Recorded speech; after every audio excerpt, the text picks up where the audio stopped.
Nous avons présenté plusieurs vases en terre cuite recouverts de pigments minéraux qui avaient été peints en fait sur ces vases en terre cuite. Là, nous sommes 2 siècles ou 1 siècle plus tard, c'est-à-dire au début de notre ère, à ce qu'on appelle les Han postérieurs, et progrès technique très important, puisque ce sont les premiers vases sur lesquels on applique une glaçure. Et c'est une glaçure, ça sera très important pour la suite, à base de silicate de plomb.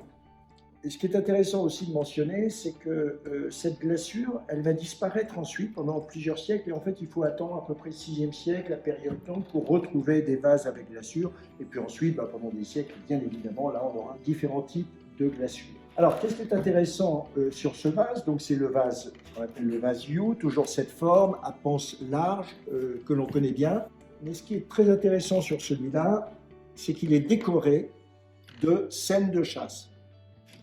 C'est tout à fait caractéristique de cette époque également.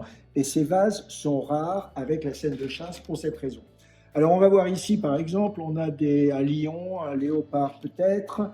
On le voit mieux ici. Ici, c'est amusant, on a un chasseur, clairement, qui apparaît là, qui est après une sorte de biche ou de gazelle.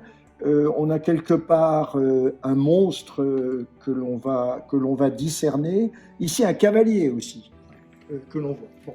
Et bien sûr, comme sur tous ces vases, n'oublions pas qu'aux 2 extrémités, nous allons avoir notre masque de taotier, cet animal mythique, ce symbole très important que l'on avait déjà vu avec des anneaux. Pourquoi? Puisque ces vases, ces poteries, en fait, sont des emprunts au bronze bien antérieur, qui, eux, représentaient un taotier et bien évidemment un anneau pour les soulever. Examinons maintenant ce vase au niveau de certains détails et puis de son état. Un point très important, tous ces vases, on les a examinés de manière très attentive. On a même fait dans certains cas des radiographies. Ils sont dans cet état. Il n'y a pas eu de réparation, il n'y a pas eu de restauration, ils n'ont pas été cassés. Alors maintenant, quand on regarde, vous pourriez penser que oui, il y a eu ici des cassures. Regardons en haut, on a ici des petites gouttelettes. Là, c'est la glaçure. La technique n'était pas encore très affirmée, c'était les premières glaçures. Donc, on a ces gouttelettes qui subsistent. C'est un signe d'ailleurs d'authenticité de toutes ces pièces et tout à fait logique.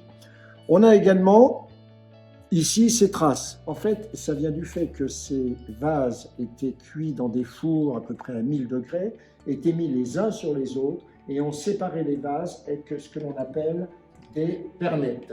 Et les pernettes, en fait, c'est des petits bouts de terre cuite. Ici, on les voit, il y en a une qui est restée complètement, qui ont différentes formes. Ici, on en voit les traces. Et donc, il est bien évident qu'en enlevant un vase par rapport à un autre, ça laissait également des traces sur le sommet du vase et que l'on voit. Donc tout ceci est logique et même rassurant, je dirais, quant à l'authentification de la pièce.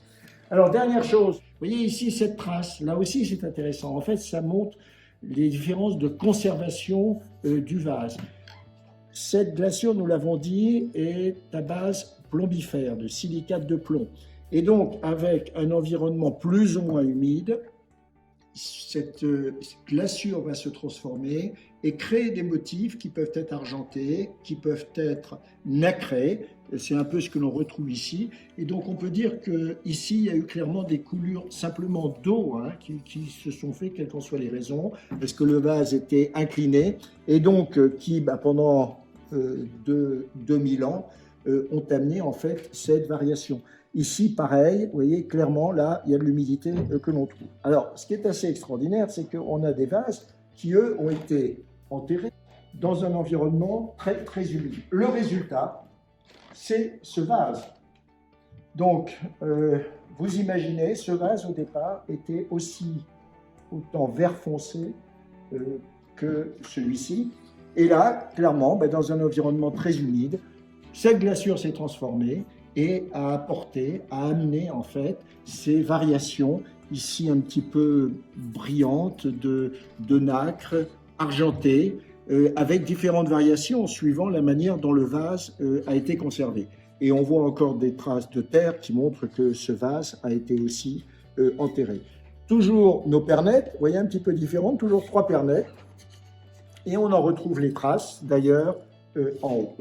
Et enfin, donc, un masque de taotier qui a été barbotiné sur le vase, donc collé sur le vase, avec un grand anneau qui rappelle, comme nous l'avons dit, ces bronzes plus archaïques.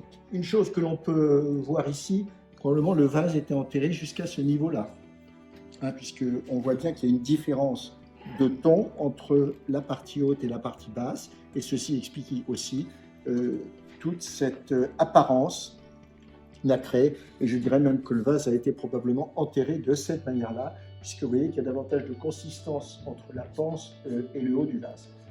Voilà.